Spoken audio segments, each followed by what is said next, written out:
commercially, from a rating standpoint, this has been a tough year for network comedy, and I'm curious for your thoughts, whoever wants this, to comment on why you think that's the case.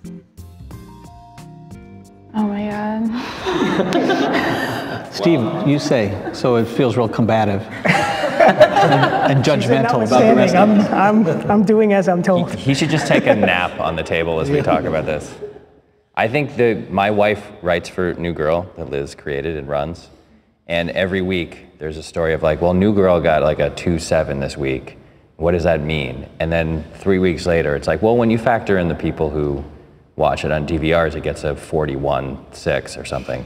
So it's like there's no one. People are not watching less television. They're watching more television. They're just not watching it at the exact time that counts for that stupid number that comes out at 8 a.m. And until the entire town agrees, which we need to do, to ignore that number, it's going to seem like people aren't like suddenly walking outside and enjoying the fresh air. This is America. That's ridiculous. They're inside watching television. And it's just that they don't do it when the networks and the channels want them to. I don't think there's anything more complicated than that. We just need to, everybody needs to agree to ignore that number. There's a binge factor, I think, too, that has changed the way people consume television, where there's a real, I've noticed a real trend. People they'll DVR an entire season of something, and then they just sit there and consume it all in one great gulp, which I feel like that's a relatively new thing. We haven't found a way to monetize that model yet, but. Yeah, I mean, I think you just have to factor it in. I think it's just got to be something that people agree the old system of counting is kind of broken. Well, also that gives people the option of waiting to see if shows stick around, right? It's like you wait, it's like you don't want to invest something in something if it is going to disappear.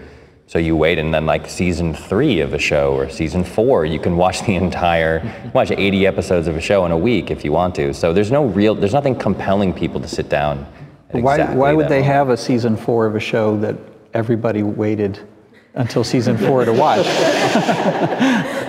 Do networks have more or less patience is the question that I have to ask when you say something like that. I mean, the broadcast networks, do they have the patience and the model to be able to sort of take that wait and see approach and hope? I mean, Big Bang Theory didn't come out of the gate super strong. You've seen, I mean, historically, a lot of these comedies, you need time to grow. Parks needed time to grow, and you got it, fortunately. Yes, we did. They've been incredibly patient with us, which is great. But I don't think they have a choice. I don't think anyone has a choice. Like, you can't force people to watch TV at exactly the moment that you want them to. And so the question isn't whether they should be patient. The question is whether everyone can figure out how to make the current reality of the landscape work, I think. I don't know how all this works, maybe you guys do, but something like Game of Thrones, which is on HBO, are you able to watch that 2 weeks later in other, I guess you can always DVR it, right? But some you can, some you can't. Like Anger Management isn't on Netflix or any of those. So you catch it in reruns, FX will re-air it and things like that. But a lot of them you can catch, later on. My wife watches all her 1 hours. No one watches, just literally, I go to my kid's college campus, there's not a TV set to be found. It's all laptops, it's all going to Netflix, it's all going to iTunes, and the overnights is what the number we're talking about that absolutely is meaningless anymore. Anyone who's actually reporting the next day is just doing a disservice to the shows and to themselves, because the number is foolish. You see jumps on, I think the average I was told is something like a 20. I know New Girl is a huge jump. We ended up like an 80% or 90% jump in DVR +7, so no one can really gauge anything until those numbers are in. People just are watching when they want, but the networks still, the big networks, the cable guys have kind of figured that out. They know what's coming, but the big networks, the broadcast guys, seem to still function on who's watching live. It's also very much determined by, and this is technical or how everybody wants to, how important this is, but like you don't get all of the advertising dollars when you have the DVR numbers. It's the people who watch the DVR and watch the commercials, which is a surprisingly high number. That blew my mind. I mean, I found out that they don't count DVR just if you watch it. You have to leave the commercials on. It's like, who's doing that? But a shocking number of people actually are sitting there and watching. They don't have to. I don't know if they know they can't. They don't have to. Don't tell them. I know. I always tell my friends, watch the commercials. Leave the commercials on. Just walk away from them. But also, I heard that in some parts of the country, Nielsen ratings are still a pencil and paper. Like people are still having to write down what. I mean, it's like it feels so foreign to the actual, the reality of how people watch television. And yeah, we're totally kicking ass in TV. Yeah. I just want to make that clear. We're doing like Dallas numbers. But Hulu, you have to watch the commercials, right? Yeah, So- and Hulu isn't counted, or iTunes. Like it's not counted at all in the rating. Right, but I assume that at some point you'll be getting your NBC in a way that similar to the way people get Hulu, and you won't be able to zip through the commercials. At least I would hope that they will do that eventually. I think you could make an argument that scanning through commercials is a more effective way to advertise than the old system, because in the old system, when you were watching a show live and the commercial came, you would just get up and walk away and go get a sandwich or go to the bathroom or whatever, and you would like listen for when the show was back on and then come back and sit down.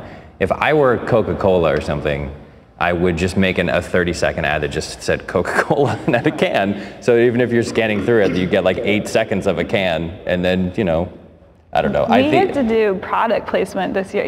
That was like a whole, That's a whole other thing, other kind of painful. Yeah, how do you guys manage the product placement? How's that been on your shows? I'll let Steve take that one. We actually haven't had too much of it, at least that I'm aware of. But Nice to maybe there's deals going nice to on, have so all of a ratings. sudden, there's a can of soup that wasn't there in the living room. I was just going to say that we haven't had to do that much of it. So, yeah. I just want to say we will whore ourselves out to anyone who wants to. I mean, we've had everybody. That's what's really going on, is everybody's just putting their product in the thing. It doesn't matter. Somebody walks in the room with a bucket of KFC chicken or whatever. It's paid for. It's acknowledged. It's nothing under the table. Are there times where you reject and say, actually, we prefer to not feature that product in our show? No, Yes. I mean, when I was on the George Lopez show, we were like a little insulted that they only wanted to put like Taco Bell and stuff like that. They were like, come on, find somebody. Why is it always Del Taco that's advertising on this show? So, but that's the only time you really make a big deal about it. No, or if the product is actually harmful to people or. Matthew, you were going to say you've rejected some. We rejected some, and we made big deals to get to get a sizable amount of money to show a phone or to show through the whole course of the season. But yeah, we turned down some cheesy. I was curious sort of why you're turning them down. Our show in particular is about sort of upscale people. And so there were certain, like jewelry lines and Del Taco. Del Taco. We didn't reject. I don't know. I'd be willing to talk to Del Taco. No, there were some that, it would have been cheesy. And Liz, your reaction Well, was? we just made a mistake because we were like, you know what, if we're going to do product placement, we're really going to like lean into it and like put it front and center, which is like not the way to do it. The way to do it is like have somebody walk in with a bucket of KFC, and we were like, no, we're going to like have her say Ford and like, which was fine. It was just like a decision that we made. We wanted to do it in a cool way, like 30 Rock sort of did it, but that's not our show, and so we tried, and then everybody was just like mad at us, and then we were like, and then the next time we did it, we just had a shot of like a car, and someone was like, At least you can control it when for a while there, having the digitally inserted was the thing. So you'd watch your show, and all of a sudden there was a huge, huge box of Ritz crackers, double the size of any normal box, sitting right in the middle of the table. And your actors, it's blocking. They couldn't. Glowing, yeah. Yeah, they would just put these things in. Thank God. I don't think that really doesn't happen much anymore. But now we can control it. But you have the option to say no if you want to. They just come to you and they want to do a deal. But they offer money against production. It helps defray the production costs, and everybody's happy to see that happen. Sure. On the creative side, Liz, I want to start with you, but I feel like at least two others can then comment with their own experiences. But this season, obviously, in recent months, the Nick and Jess piece of them, you have your two stars coming together. I know they're all really, really invested in their relationship, so I think they can just jump in whenever. Obviously, that's something that your viewers had wanted for a while, but can you sort of speak to weighing that decision and how you ultimately decided, okay, this is the right time? We got a product placement deal for condoms. So we were just building up to that big product placement. Yeah, I mean, it was. I mean, I don't know. It felt like holding it off any longer was gonna, feel like we were just like playing with the audience, and it felt organic, and it was the right time to do it. And I don't really believe in the kind of they kiss and then the spark of the show is gone. I think that when people come together, it actually creates so many more opportunities for story and conflict and things going wrong. And so we found that it really helped our show, kind of gave it focus. And I mean, they were just really good at kissing and stuff. It's like really fun to watch them make out a lot. Less time, we don't have to write as many jokes as they're making out, Did you get any terrible answer? No, it's a good answer. Did you get feedback along the way from the studio or from the network on sort of, oh yeah, you're handling this in a subtle way, or did anyone weigh in on the executive level about that? Yeah, I mean, I think we were all trying to figure it out. There was a lot of discussion about whether or not to do it, and I mean, when the first episode where they kissed, we tabled it where they didn't kiss, and then midway through the week, we were like, you know what? So it was very kind of haphazard, but it was good because it felt like it came from just an organic, real moment where we wanted them to do it, as opposed to kind of arcing it out and doing it the organized, professional way. Yeah, we just kind of backed into it, and we're like, this works. And so, I mean, but yeah, I mean, but we have a really good, we have a really good relationship with the network, and they don't really get too involved in telling us kind of what we need to do. Yeah, I mean, knock on metal table. Mike and Greg, you obviously both have two couples. You're now on the other side of that decision to bring a couple together. Any sort of advice on where to take it? I really liked what you guys did this season. He will not stop tweeting me about it. He's always like, oh my God, LOL. But I think that you have a window, and you can miss your window, and then people get too invested in the characters who aren't supposed to be the ones that they end up with. And then, you realize, I've seen shows where you're, in the beginning of the show, you're like, well, these two have some sparks. And then they're so worried about bringing them together that they give each of them another partner. And then after a little while, the audiences kind of gets more invested in the new partner, and they never get back to it. So I think you're totally right to be doing it when you're doing it. And Steve, you've also had this on your show, the love moments and because the fans for your show are, let's say, they're very loyal, to say the least. And they are also very engaged in social media, and how affected have you guys been in terms of where to steer the characters? And affected by social media? Or just affected by fan feedback, because they clearly want these characters to act the way they want them to act. And I try not to read too much of that. I think if we acted on a large number of tweets that were sent to me, Sheldon and Penny would have sex every week, which was not. Which could be a good show. It could be, but spin-off. I know, but there are a lot of relationships happening in the show right now. I think there's arguably four couples going on. There's married. Bernadette and Howard are married, and Sheldon and Amy, or whatever that is, that their little alien, slow-moving relationship. And Leonard and Penny have just been rock solid this season and really charming to watch. And for you, taking over a bulk of the workload from Bill Prady in the last year, what's been the most difficult or surprising part of this job that you didn't necessarily plan on or anticipate? It's really easy, and that Bill was just skating. Actually, Bill and I had co-ran it for the last 3 years, so it really wasn't that much of a shock when he stepped back. But the writing staff has just really stepped up, and I'm proud of the season that we did, and people seem to be happy with it so far. That's very diplomatic. Is there a part of the job that you wish you could delegate more?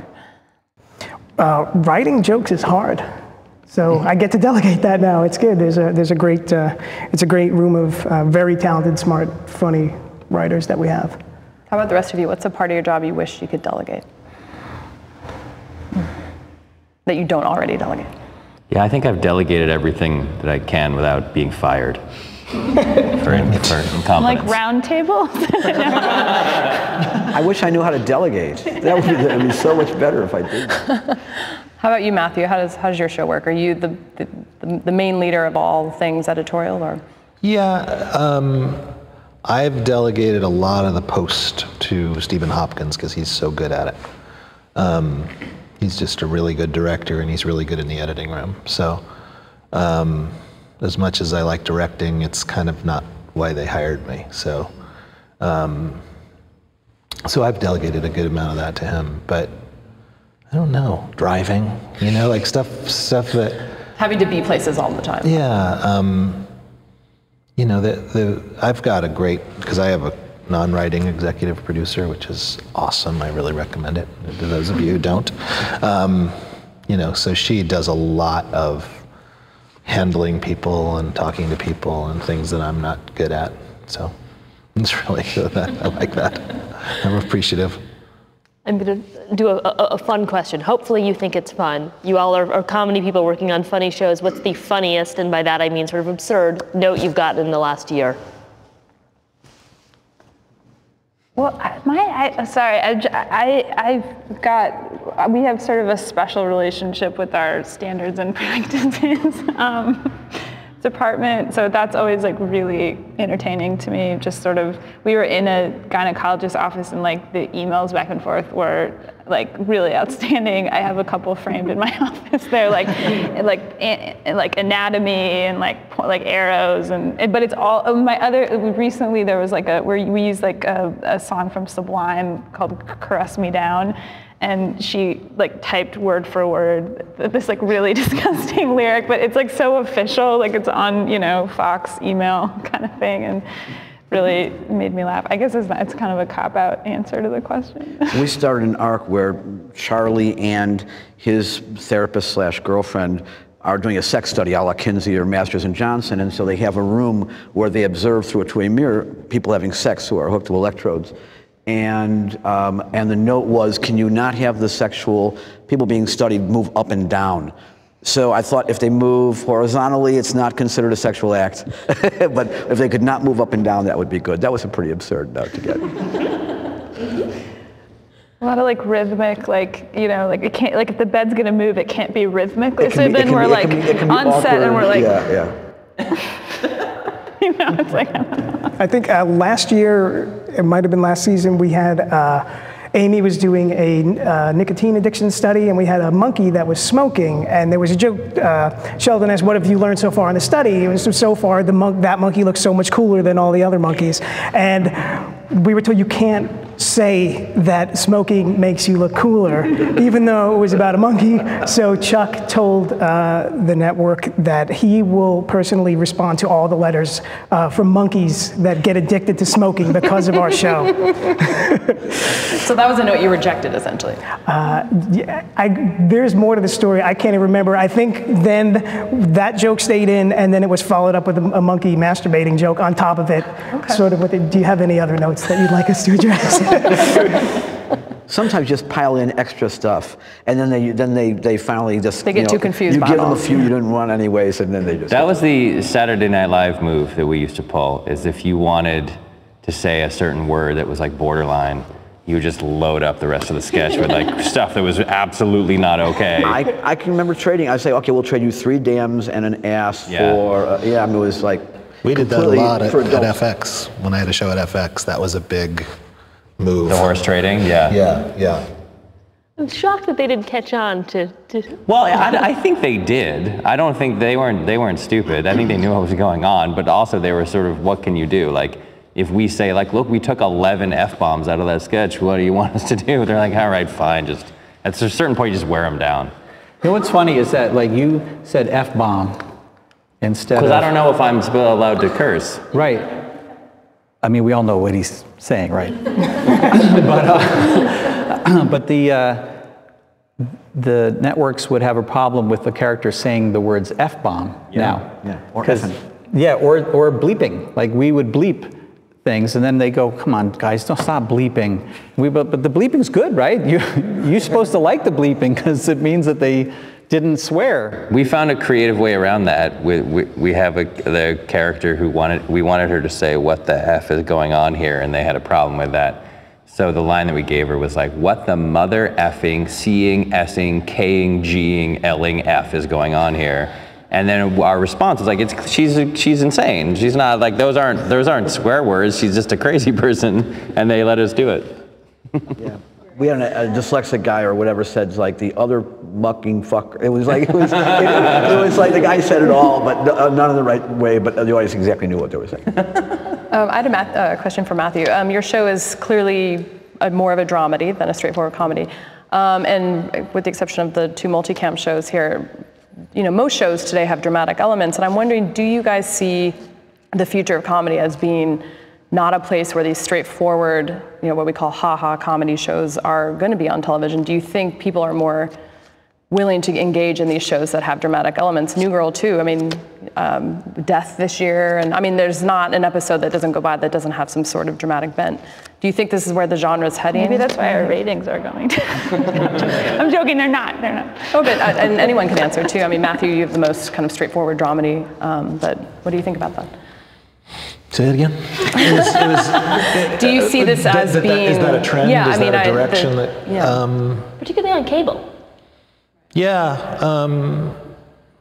I don't know. It's very, it's interesting because when we were doing the sort of Emmy thing, getting ignored by the Emmys last year, I think I did a piece for the Hollywood Reporter about dramedy and Emmy, and I think the last dramedy to win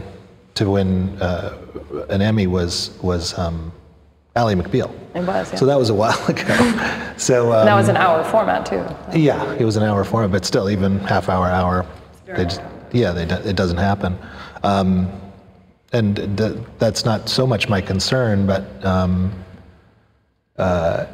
I don't know that there's I see what my son watches, who's 15, and he likes funny. He likes funny. He likes, he'll watch, but he likes jokes. He likes a good joke.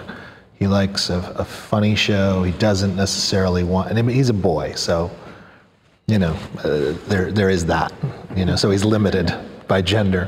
But I don't know if there's a trend. What do you guys think? Some of it is just a perception of the visual look of something, because there have been plenty of Roseanne was a dramedy. Very much so. And it was a multicam. I think it's just that people tend to, when they see a single camera, think it's going to be more dramatic because it's more like a film. They don't hear anybody laughing. And there's no Norman Lear's shows were all very dramatic. Oh yeah, and they were MASH. all There's all those shows. So I just think it's maybe a little bit different form. They're just seeing now the single camera comedies, which God knows so many of us were trying to get started years ago, and no one wanted to even think about doing it until the multicams went down for a while. And then, I don't think there's any homogenous audience. If the show is single camera, multicam, that's all just kind of a ridiculous argument anymore, because the #1 comedy on TV is a multicam, and some of the highest critically acclaimed and doing very well comedies are single cam. So the audience is just not, there's just no single group of people sitting around anymore going, we're multicam people, we're only watching those, get that off the air. I don't think my dad knows the difference. I think most people don't, yeah. I think it's all vestiges too. It's like when TV started, it was like there was I Love Lucy and there was Gunsmoke, and shows that looked like I Love Lucy were comedies and shows that looked like Gunsmoke were dramas.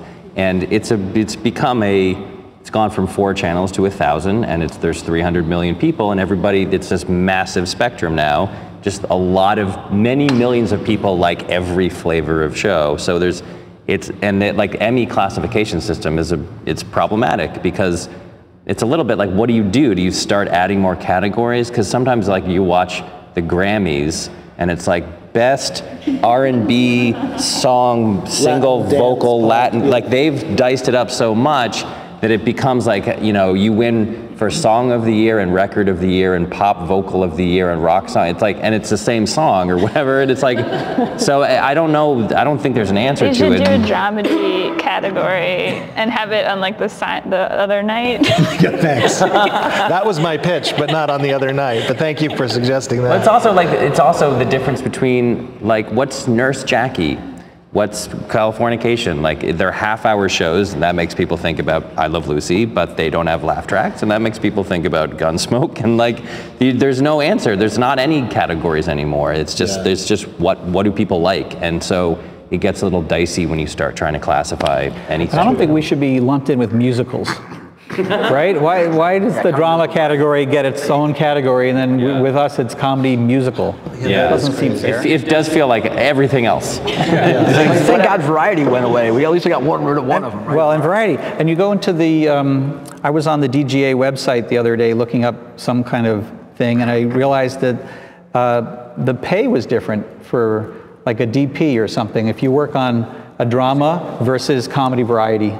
And like the minimums were different, and I think that the comedy people, we are really getting the raw deal here. It used to be, used to be more money for comedy because we were the ones who went to syndication, and that was where all the money was, the heavy syndication, where all the money was. Don't you think though that there's more, I don't know, I could be really wrong about this, but sort of more emphasis on the emotional side of, like all of the comedies that are on the air right now have like, I don't know. Family like some Guy. kind of like, you're right, never mind. I don't know. I feel like there's more kind of like emotional stuff than I think I remember when I was growing up.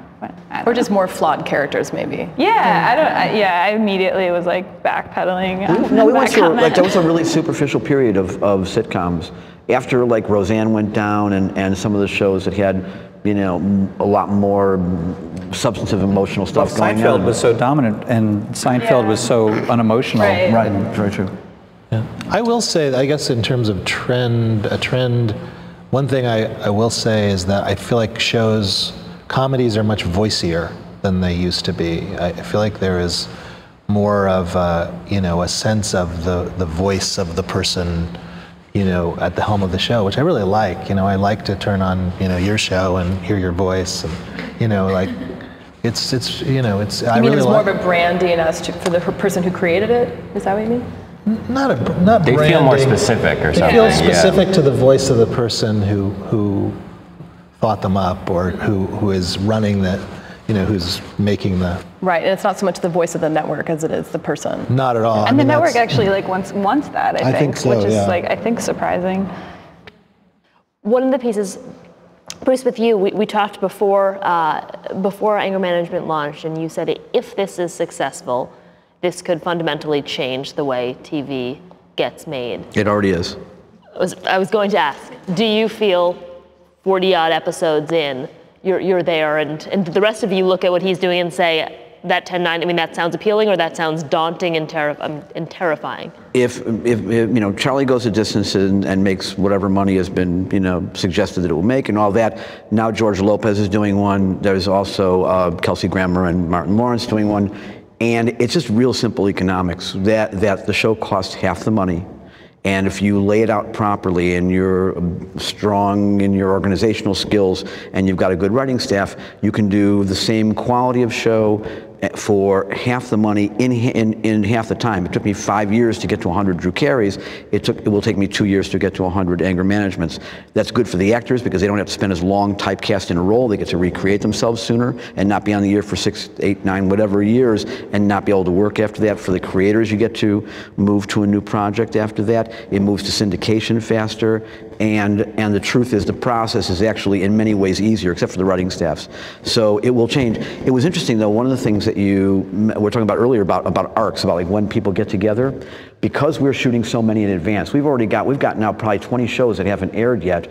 I have to anticipate when the audience will want or when we feel right to change the dynamics between characters. So we've had conversations with FX about at what point is it that the writers get bored and decide to change things? At what point is it when can the audience go longer? Schur is a pretty good example of how long an audience will go with the same dynamic and love it and not want it to change. So it's like you really have that's kind of a tricky one because we have to decide way in advance. And then but even if we also have the advantage of I can shoot shows in my 40 numbers that I can put into before my 20s if I want to. So I can rearrange things in a way that nobody else has that kind of luxury. Sure. The other question I had when you sort of talked about the other examples of shows, Why is it that when Lionsgate and Debmar are making decisions about who to have run these shows, they are turning to veterans, to folks who had, a tremendous success many years ago, and in some cases really haven't done a whole lot more recently?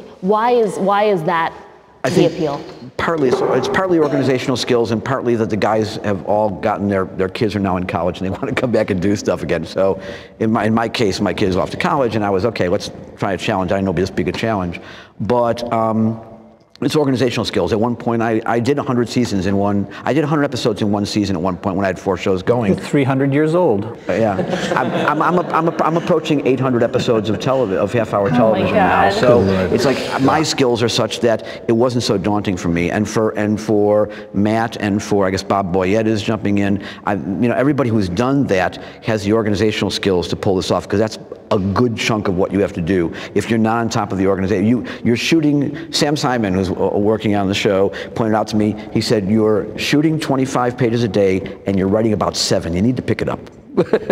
So we had to figure out how to generate. We broke into 2 writing rooms and did all the things that you wouldn't have to normally do when you have a full week to do one episode and all that. So it's really, those guys know how to do it, and they bring that to it. And then you have to bring a great staff of writers. I've got like all these great guys. I've got like 5 guys who are all showrunner quality. I've got Dave Kaplan and Bob Cushell and Clay Graham and Rob Eulin and all these wonderful people and it takes all those people to make it happen the way that it happens as quickly. So, if anyone else on this table going to sign up for a 1090 deal? You shoot 25 pages a day of one show? We shoot 2 shows a week.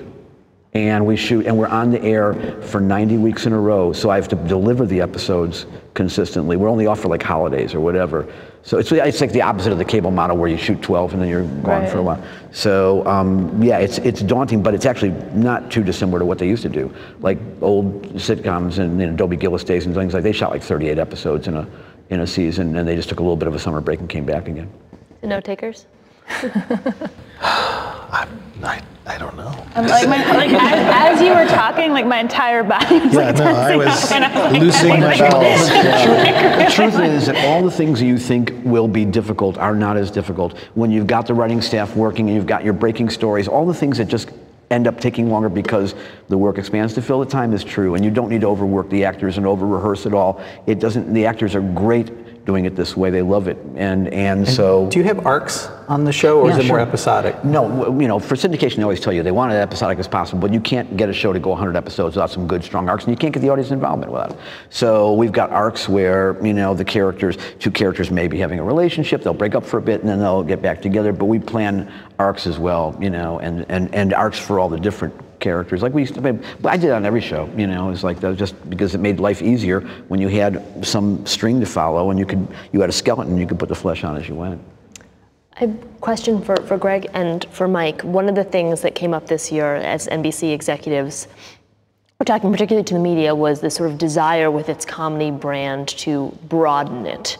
Whether that was with new shows or for shows that were currently on the air, that they had these critical darlings, but they needed the ratings too. Was that a mandate that each of you received? And what did you sort of think of when you sort of heard, whether it was directly from an executive or read about it in the press? I think that quote got a lot of play because it sounds very sinister. Yes. And I believe that I think it was Bob Greenblatt who said it at the TCAs, and I very strongly believe that what he meant was we would like more people to watch our network. And the word broad means something in the comedy world that it doesn't mean in the world. And so it was like, oh, you want broad, you want people slipping on banana peels. That's not what he meant. I mean, first of all, it should be noted, at no point at any time then till right now has anything like that been communicated to me at all about the way we do our show. They are very good, as it sounds like the executives are at a lot of these shows. They give us notes and they're mostly hands off and they mostly say, do what you want, and it's amazing and great. And certainly at no point did they ever say, like, you need more banana peels in your show. I think it was the word choice that people seized on. And I think all that they were saying was, we're a network, this is NBC, we want a bigger tent, we want more people watching our shows, which every network executive has felt at every moment for the last 50 years. So I think that it kind of got blown out of proportion. And I don't know if you had any dealings with them at all. But no, certainly nothing saying to make the show broader. Yeah. And I think like last month or whatever, Office and Parks were still the number 1 and 2 show on the network in terms of ratings. Yeah. I think so. I think the conundrum is that we were talking about like shows having individual voices. In that, and I can date myself because I go back to Family Ties in those days. And there was a time when the shows were more cookie cutter, but the point was that everyone took more seriously the idea of being a broadcaster, and that you would reach a larger audience. And that's why the shows felt somewhat homogenous, because there were so many family shows, but that's universal. And so almost everyone in America could watch that and understand immediately what that meant.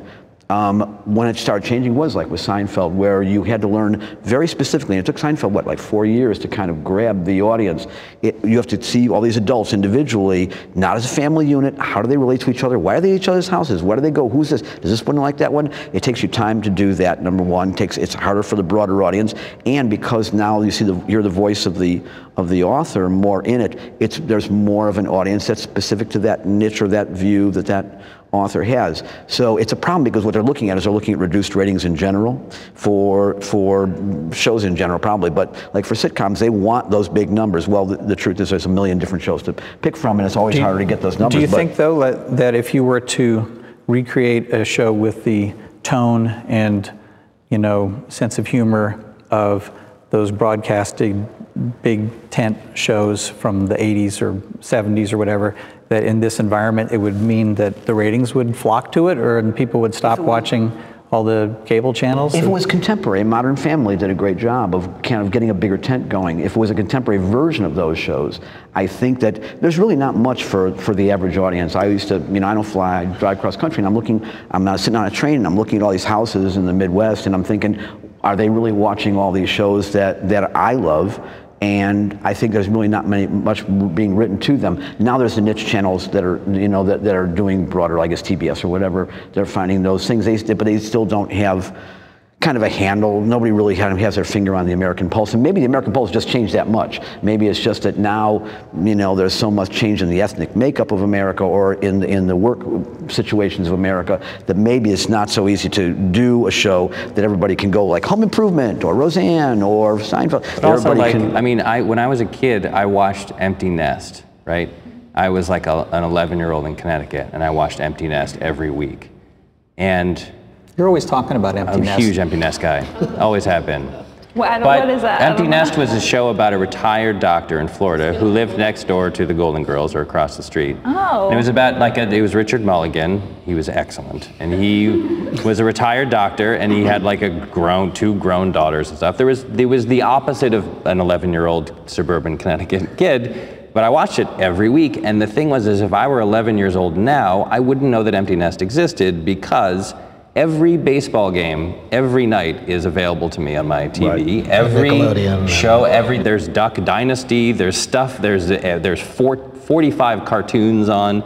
There's all this stuff that's not only airing at the same time as Empty Nest would be airing, but is on my computer on demand at any moment that I want. There's also iPads and video games and stuff that's much more appealing to an 11-year-old Connecticut boy. So I personally don't think it's necessarily about tone. There are certain shows, Big Bang and Modern Family, were presented as these just like perfect whole entities that are immensely appealing, and that massive numbers of people love the characters and love the shows and watch them religiously every week. Great shows, but like, what's the rating for Modern Family? 4.7? On the night, yeah, probably. Or whatever it is. I mean, right, 5 years ago. 30 or something. Yeah, right. And the show that you're talking about. Exactly. We had shows canceled with a 28 share.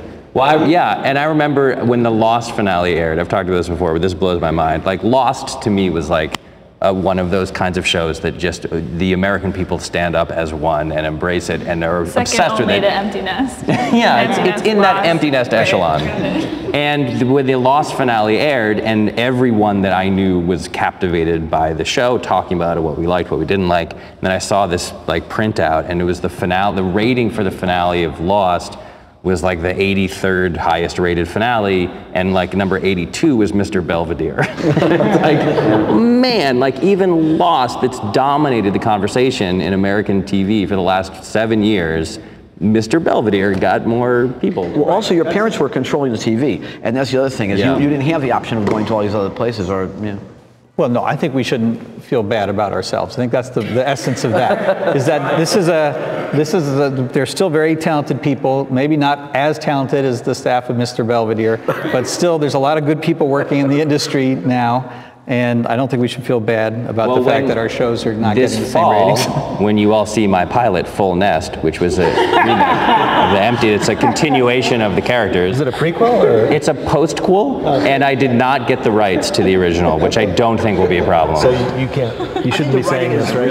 The quality of the writing and the quality of the work is every bit as good as it was. It's just that no one is really, not no one, it's just the attempt to reach the broader audience isn't really, it just isn't there right now. No, but you're making us feel bad again. My job is to make us feel bad. I would ask though, like, I mean, I'm from the Midwest, and I mean, and I don't know if people in the Midwest are watching my show, but I mean, I don't know what that would be to set out to try to reach a broader audience. It feels like, I mean, you mean like sort of changing the way that you write to, I mean, I don't know. It'll probably be something blander. It'll probably be something that looks, I mean, one of the things about, I always hold Roseanne up as a really great example because it was taking a look at blue collar people as a point of nobility as opposed to making fun of them. Which is kind of the current trend, is you tend to make fun of people who are middle to lower middle. So, you know, you never see people on TV paying their bills. You never see, that's just kind of, I don't know, it's just kind of the trend and the change. And also, we write to the people that we love, and we write to the audiences that we love, and the people we want, our peers we want to see. I think that it was a little bit more of a job for a lot of the writers in those days, and it was like, okay, what's your job? My job is to turn out a show that everybody will love. And so I'm not going to be offensive here, and I'm going to make sure this character does this and does this right and does this right. And the political, they were pretty politically correct, actually, most of them, except for Lear's stuff. But I was just going to say, I mean, and then you have Norman Lear, who's but like shows like Lear was able to break through with All in the Family, but again, so relatable, so, you know, everybody knew those people, and it wasn't, you just don't see as much of those. But again, people. like, the question that I would have is anyone complaining in America about television? I don't know that people are complaining about it, because the fact that, like, it's not a bad thing, and it's bad if you're on the business side of things, it's bad that shows don't capture these giant audiences the way they used to. But no matter where you live in the Pacific Northwest or the Deep South or the Northeast or wherever, there's 1,000 shows that are great for you. I think that's the complaint, is that there's actually too much to watch. There's too much. I mean, I was complaining about this recently to my wife and saying, like, I read a review of that show Bates Motel that was like, this is amazing. This show is so good. And then I was like, who's running? Oh, Carlton Cuse from Lost is running this show. And it's like, I'm gonna die. I'm gonna die from starvation because I have too much TV to watch, and I will just stop eating and die. And I don't, and it's like, and that's true of wherever you are in the world and whatever kind of person you are. There's 50 shows that are great for you, that fit your just tiny little bandwidth of whatever it is that you like, comedy, drama, dramedy, anything. So the problem is that no one's complaining because everything is tailor-made. They don't have time. It's really all about, it's all about backing up on it's all about the networks wanting the ratings. I mean, that's where this all comes from. It's like, how do you get numbers that are higher? And that's just, you know, that's what I think he was talking about. When Greenblatt was talking about getting a broader audience. They really wanted to find a way to embrace it. And it's also different for networks. Networks still have that ideal, right? Like FX has like a targeted audience that they're really going for, and they do it incredibly well. And every show on FX, like you watch Justified, if you showed Justified to a bunch of people who had a knowledge of TV, and you said, what channel is this good for? They would say FX. Like, they've branded themselves. And so all these little cable networks, AMC has a brand, like all these cable networks have like, this is our target, this is who we're going for, and they do it really well. But networks still have this larger kind of responsibility to their to their shareholders and to the people who work there to try to be the bigger people. And it's just harder and harder and harder every year. There's one theme that sort of has come up, we've been talking a lot sort of about in the last year, and I've been reporting on a lot of these changes, but these showrunner changes, and not like in your case or in your case, but more showrunners sort of being pushed out. I mean, starting with Community, but there's been several examples in recent months, and I'm curious why it's happening now. Is that because of the sort of pressures that are on networks? Is it because of a lack of patience? Why do you think we're seeing so many sort of movements at that level right now on the network, particularly on the network side, but certainly AMC has dealt with it on several shows too. So I can speak to this just from my experience in businesses, when the power shifted to the networks away from the creators, when numbers went down, you couldn't break people out. If there's somebody's getting a great number, you can't break those people out, and everybody's doing relatively well. Yeah, except with Roseanne, right? Didn't you guys, I mean, there was wholesale changes of the writing staff like every year. Roseanne was, but that wasn't the networks changing showrunners. Yeah, that was her. Yeah, that was Roseanne changing because she didn't want anybody to be in. I mean, I don't think anybody spent over a year there, but that was a different thing. If you mean about, but as far as changing, it still was a great show. Oh yeah, no, it's one thing I don't think showrunners have been changing forever. It's just that the reason it's so easy now for the networks to do it is because the power right now, the cards are still in the hands of the networks and not in the hands of the creators. I don't remember when the power was in the hands of the creators. Network shows. I mean, the Gary Goldberg and Norman Lear and those guys, you could not have moved them out. They had failures at the same time, but no one ever would say boo to them. They would let the show fail if it failed, and that would be it. We'd move on to the next show. Here's the question I have though, and I don't know the answer, which is, are there more things like that happening now, or is it just that there are 7,000 websites that report on every single thing that happens in show business? Because like my mom, who works in Boston, will send me a text and go like, so Glenn Mazzara, Walking Dead, what do you think? Like, what do you care about Glenn? What are you doing? I don't know Glenn Mazzara. What are you talking about? But she's like, and everyone in the world knows that like Oblivion made $37 million at the box office. Why does anyone know this? And the question I would have, and it could be that it's happening more now, but it also could be that like people are they pounce on every little piece of information. And obviously when it's a show like Walking Dead, which is like the highest rated show in the world, it's like a story, but other times it's like, well, that's just show business. It happens. People leave their jobs, they get fired, they get other jobs, and it's just that every tiny scrap of information is reported on by quite literally like 20 websites. So I don't know that it's happening at a higher rate right now. I just think it was less often the creators, and more often they would just grab an executive producer on the show and throw him off. And that's how they would say, well, that was the guy, that was the problem, we're changing it, now we'll take care of that. And the creators wouldn't leave. But Matt Williams was the best. What do you call it? Matt he was on for 13 episodes. That was the greatest job ever, to create Roseanne, and then to create Home Improvement. He was vested, and that was, he was like, yeah. Oh my God! But look at Big Bang. Like they've had, it's the most popular show on TV. You're probably the third showrunner, would you say, or is it only you and Bill? Chuck and Bill created it, and Bill was running it. What happened to them day to day? I mean, Chuck's a little busy. Chuck's a miserable failure. No one even knows where he is. Bill, and then Bill took a step back, and he's there part time. And so it's this I'm driving. Perfect, like peaceful, democratic transfer of power that has led to nothing but greater and greater success. So like for every story of like someone got fired in an ugly way, there's your mom did not email you about me? No, because you guys don't. You gotta be a little crazier. You gotta mix it up a little, and my mom will be all over it. Okay, we have time for one last question. It'll be a little bit lighter. We'll start with Steve. If you could EP or write for any other show on television, what would it be? It could be a past show as well. Right now, I really like. Well, actually, I want to say Louis, but he's so good at doing it, I would just ruin it. You would screw it up, So I would be honored to be offered the position at Louis, and then I would respectfully pass. And then Mike's mom would call. Yeah, she'd be like, "Why? What is he doing? He's blowing it." How about you, Mike? I would Game of Thrones in a walk. Like there's not a close second. I'm a huge Justified booster. I think that show's amazing, but I kind of feel the same way. It's a very specific thing. I have read enough of all of the Game of Thrones books, and I'm a big enough nerd where I feel like I could step in there and screw that one up instead. So when those showrunners get kicked off, you're right there. Yeah. Perfect. They won't, but if they do, call me. What about you, Matthew? I would like to go to Louis and through a magical lightning touching the metal table at the same time, and then I would become Louis and run the show. Oh, you want to actually become Louis? I would like to, just for a season, because I think that would be really cool. Because he's got like a van with all his gear in it, and he shoots the show. It's just, it Can sounds I say like that if you did do like an old-timey body switch thing, it would be really funny to watch Louis run Californication for a year. Well, and I don't run Californication, so that would be House of Lies. But sorry. No, but that would be even better. I greatly apologize. No, that's even worse. Yeah, that's even a worse match. I would, yeah, I feel like I would not want to, I would want to like live inside the Justified like world. Like I don't want to run it. I just want to like be. You want to hang out, non-creative executive.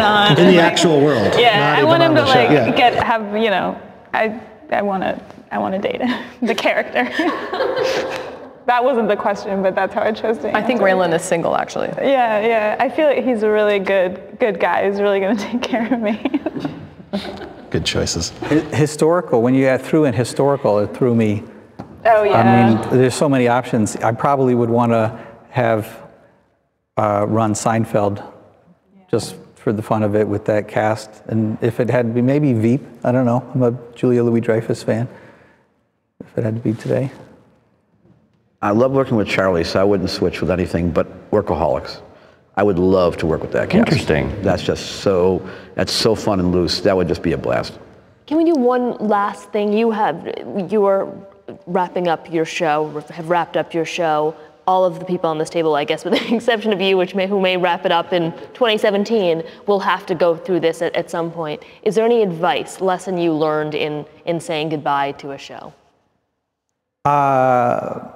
I didn't know if I was going to like that we had an end date called out, but I would recommend it. I thought it was, you know, I have a very happy feeling about how this season went and wrapping up everything and having the crew know that this was the last time, so they were all prepared and you know, putting endings on all the stories. So I recommend it if you can do it. If you can call your own ending. It keeps feeling like some kind of, you know, euthanasia. I don't think all of the terms always feel like an end of life discussion, but yeah, I think death with dignity. On that note, thank you guys so much for being here.